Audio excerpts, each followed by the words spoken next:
Muhammad says, how to soften my heart and get closer to Allah. This, Muhammad, requires a lecture. It's a great question. And it is a question that rarely people ask about.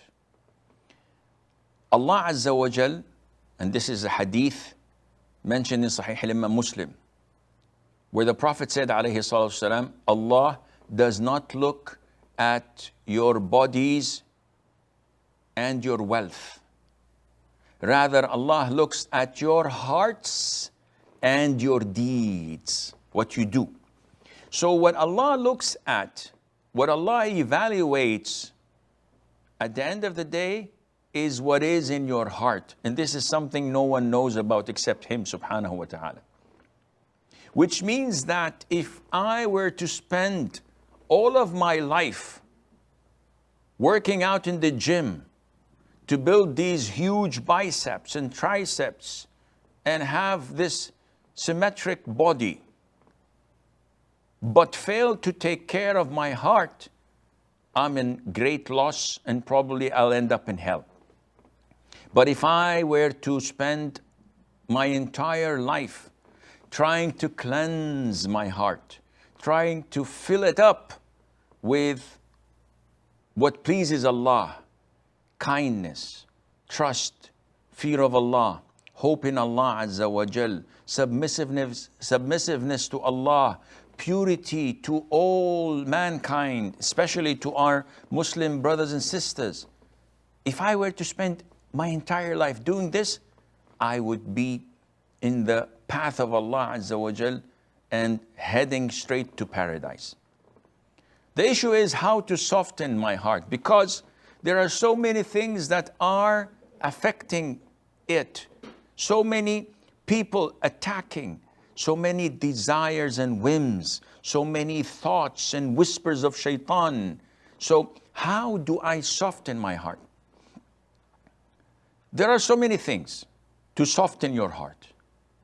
Among them, which is among the famous things, are things that we do to others. So whenever you do good to others, Allah Azza wa Jal softens your heart, providing that you're sincere and you're doing it for the sake of Allah. If you take care of the widows, if you take care of the homeless and the refugees, if you take care of an orphan, Allah would soften your heart. The Prophet said to one of his companions, sallallahu alaihi wasallam, and may Allah be pleased with the companion, do you want to attain what you desire and to get your heart softened? The companion said, yes. The Prophet told him, go to an orphan and pat and wipe over his head. And this is a gesture and a sign of kindness and being merciful.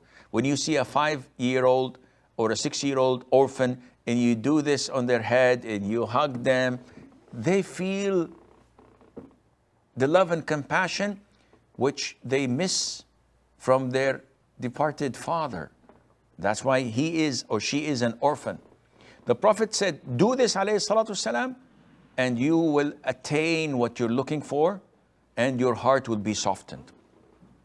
So doing good to others softens your heart. Feeding the poor, the hungry, providing for them softens your heart. Among the most favorite things to do, and this is between you and Allah. See, doing good to others is between you and the people. Now, there are things that are between you and Allah. These would definitely soften your heart, such as doing Hajj and Umrah often. This cleanses you from sins and increases your provision. Wealth-wise, this is a source of income, as the Prophet said, alayhi salatu wasalam. So if you want income, you come for Umrah. Said, okay, Sheikh, it's too expensive. Don't worry about expenses. Allah would provide for you. Allah would give you because it would increase your provision. Also, Allah mentioned in the Quran that if you were to seek Allah's forgiveness, Allah would have mercy over you. So seeking forgiveness softens your heart, because when Allah has mercy over you, your heart is softened. So the more you ask Allah for forgiveness during the day and night, the more softer your heart will become. And every one of us must ask himself this question. Sit with yourself and ask yourself, how many times do I seek Allah's forgiveness per day and night? Today, how many times did I say, Astaghfirullah wa atubu ilayh? And you will find that maybe I said this 3 or 4 times when I made a mistake. So for example, someone said to me, I thought you said you were not coming. And I said, oh, astaghfirullah, I forgot. So I did not say it because I am actually seeking Allah's forgiveness rather than to apologize. The Prophet says, alayhi salatu wasalam, my heart is covered and I would seek Allah's forgiveness 100 times or more than 100 times. The heart is covered by negligence, by forgetfulness, and in our cases, you and I, by sins. So we have to keep on asking Allah forgiveness so it would become soft again. Not only that, Ibn al-Qayyim, the great scholar of Islam, asked his mentor, his Sheikh, Ibn Taymiyyah, may Allah have mercy on their souls. And he said, oh Sheikh, tell me, which is best, to glorify Allah by saying Subhanallah wa bihamdih, or to seek Allah's forgiveness by saying Astaghfirullah? So Ibn Taymiyyah gave him an example that can be remembered and understood. So he said to him, when the garment is clean, putting perfume on it would be the best thing to do. If my garment is clean, it's white, it has no spots on it and no smell, perfuming it would be the best thing to do. But when the garment is dirty and soiled, is it logical to put perfume on it? No. The best thing for it is hot water and soap, meaning to wash it. Now, Ibn Taymiyyah is telling Ibn al-Qayyim that if you have no sins and you're a righteous person, saying Subhanallah is the best for you. But if you are a sinful person like us, then seeking Allah's forgiveness to purify our books and to cleanse it, to cleanse our hearts, would be the best. So seeking Allah's forgiveness is among the best things to soften your heart.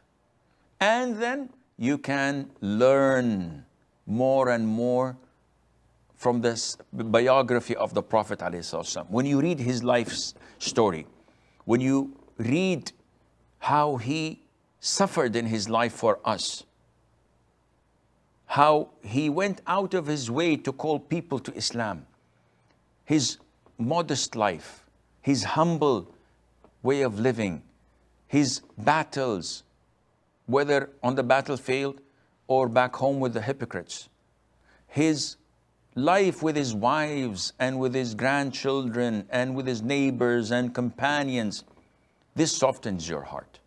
If you go in depth in the biography of the companions, this softens your heart.